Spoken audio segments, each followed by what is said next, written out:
She left without warning and took the kids. I thought it was temporary. I was wrong. 2 months later, everything completely collapsed. I never expected to be left alone with this ending. Please like this video and subscribe to the channel so you don't miss any new stories.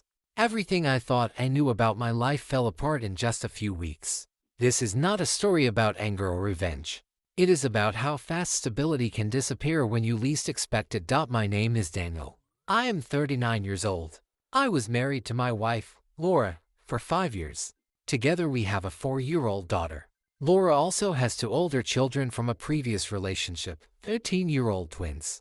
I love those kids deeply and raised them as my own. I worked long days, usually 10 hours, sometimes more, with a long commute. Laura stayed home and took care of the household. I paid all the bills, the rent, the car, everything.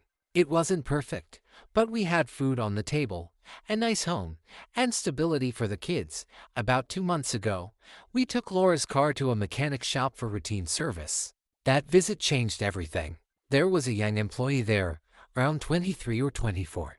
I noticed Laura was unusually focused on him, laughing and talking more than necessary.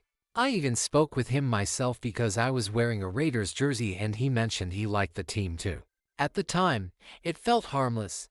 While I was working every day, Laura started seeing him regularly without telling me. I had no idea. 3 weeks later, I came home to a message saying she had left. She wrote that she had strong feelings for this man and believed he was meant to be in her life. I later learned that he did not have a stable place to stay. Laura took the car that I paid for and began staying with him in different public areas. The hardest part for me to accept is this. She took her 2 older children with her but left our 4-year-old daughter behind. From that moment on, she stopped communicating with me. I was blocked on every platform. Relatives began sending me posts where she talked about how happy she felt and how excited she was about her new life. Reading those messages felt like someone had taken the ground out from under me. I struggled to focus at work. I barely slept. Eating felt impossible. Every night, my daughter cried and asked when her mom was coming home. My mother and sisters stepped in immediately. They helped care for her while I worked and stayed with her on weekends.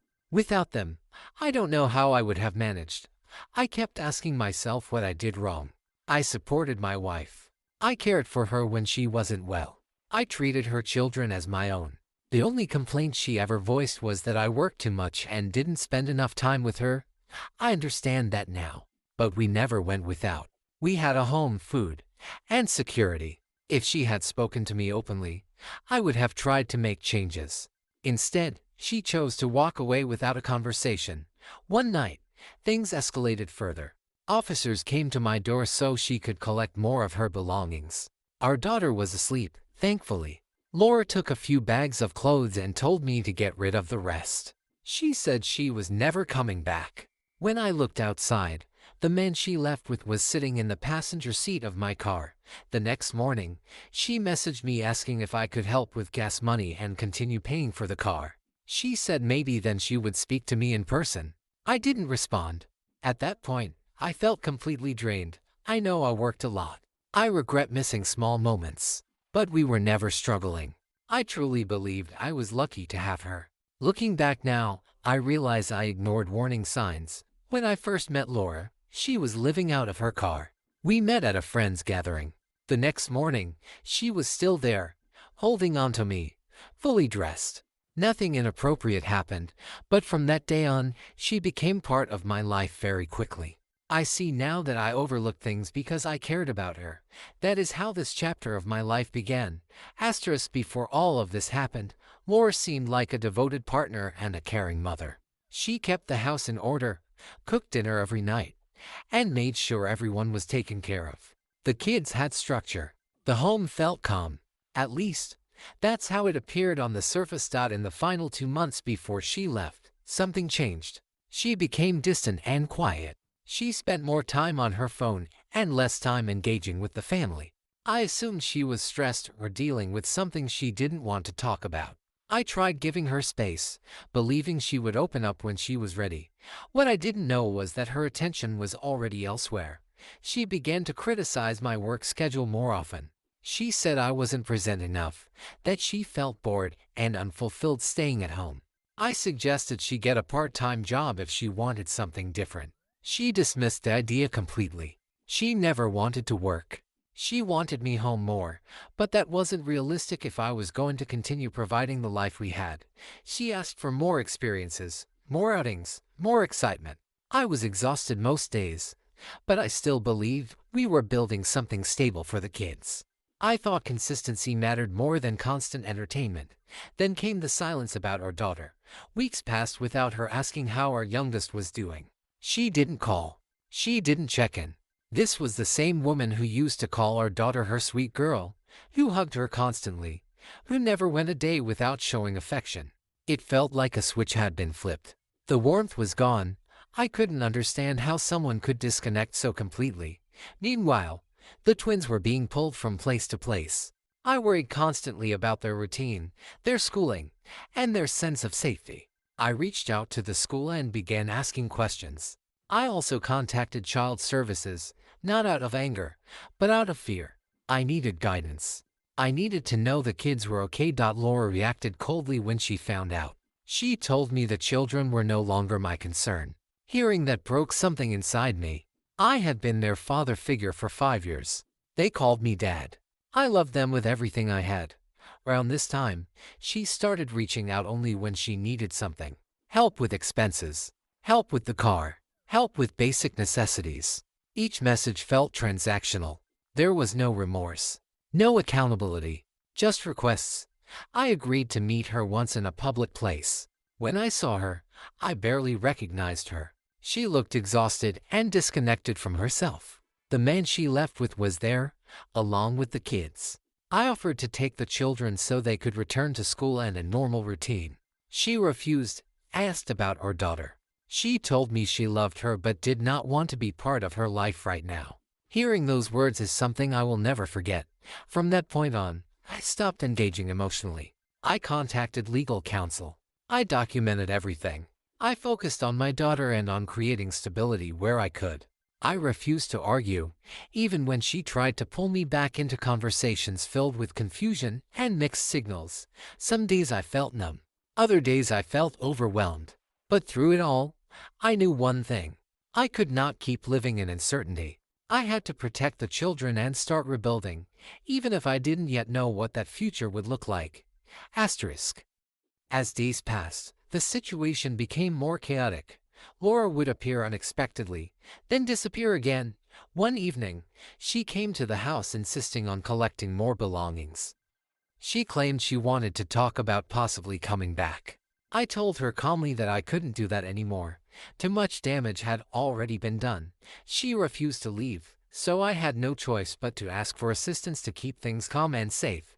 Eventually, she left. Watching her walk away without even asking about our daughter confirmed what I already felt. I could no longer trust her intentions. I began communicating more with the twins' school. At first, I was confused because their backpacks and clothes were still in their rooms at my house. Yet I was told they had attended classes sporadically. The inconsistency worried me deeply. I shared everything I knew with the school administrators, and they contacted the appropriate services to help monitor the situation. Around this time, the twins started calling me directly whenever they could. They sounded tired and unsettled.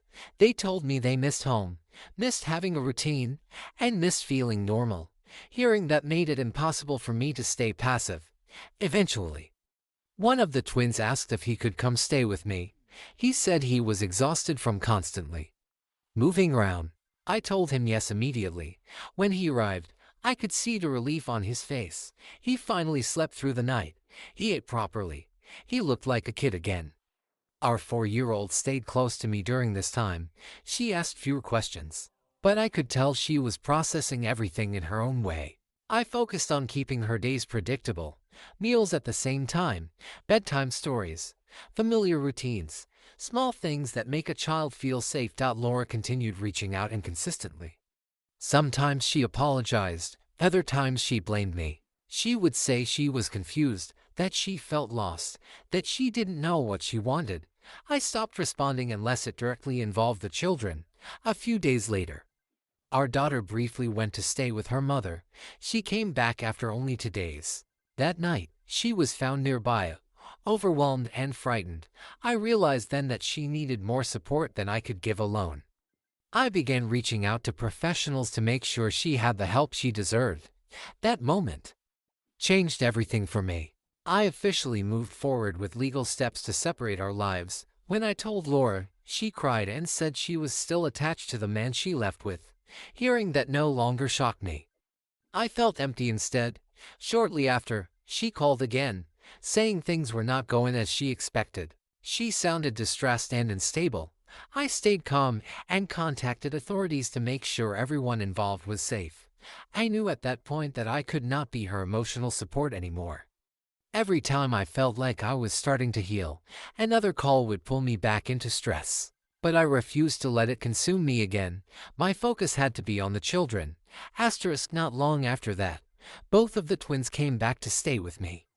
Seeing all 3 kids under one roof again felt unreal. Slowly, life began to look normal. They ate regularly. They showered. They laughed in the backyard. Our youngest smiled more and more each day, especially having her brother and sister close again. One evening, they asked if we could order pizza and watch a movie together. It sounds small, but in that moment, it felt like everything. For the first time in months, I felt at peace just watching them be kids out despite that calm. I lived with constant anxiety that Laura would suddenly return and take them away. I stayed in regular contact with child services and documented everything. I wanted to be prepared for whatever might happen next. Laura reached out occasionally. Each time, her story changed. She said she was working on herself. She said she planned to get stable housing and come back for the twins. She apologized for past behavior and downplayed earlier actions as stress and confusion. I listened, but I no longer trusted words alone. I stopped paying for her phone service and made plans to end the car arrangement. I needed to protect my finances and my credit. It was another difficult decision, but necessary. Every step forward felt heavy, yet empowering at the same time. Then something unexpected happened. A stranger showed up at my house asking for Laura. I had no idea who he was. He claimed she had shared my address. That was the moment I realized how exposed we were. I contacted authorities to make sure there was a record of strangers being directed to my home without my consent. That was the final push I needed. I changed the locks. I made it clear that this was no longer her home. I stopped answering messages that weren't directly about the kids. For the first time, I stopped waiting for the person I thought she used to be. Her family reached out to me quietly. They admitted they were worried about her and didn't know how to help. They also confirmed that they couldn't take responsibility for the twins long term. No one was fighting me for custody. That gave me clarity. I prepared to file for emergency custody. I didn't want to remove the children from their mother out of spite. I wanted to give them stability, routine, and safety. The kids deserved better than constant uncertainty. For the first time since all this began, I felt like I could breathe. Not long after I filed the paperwork, I received a call that I never expected. Laura had been taken to a medical facility for evaluation. She was overwhelmed, confused, and no longer able to manage things on her own. Hearing that didn't bring relief or satisfaction. It only confirmed what I had feared for months. I made sure the children didn't hear any details. They didn't need to carry adult problems on their shoulders. To them, I simply said that their mom needed time and help, and that it wasn't their fault. They accepted that answer quietly. During that period, everything slowed down. There were no sudden visits, no emotional messages, no confusion, just silence. And strangely, that silence brought stability. The kids adjusted faster than I expected. The twins settled back into school and reconnected with friends. Our youngest started sleeping through the night again. She laughed more. She stopped clinging to me every moment. Those small changes told me everything I needed to know. I was granted temporary custody soon after.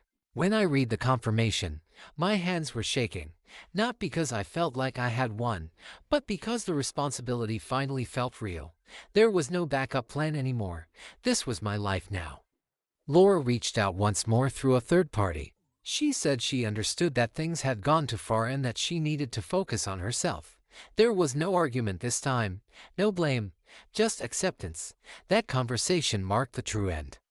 Looking back, I realized how long I had ignored warning signs. How often I had chosen hope over reality.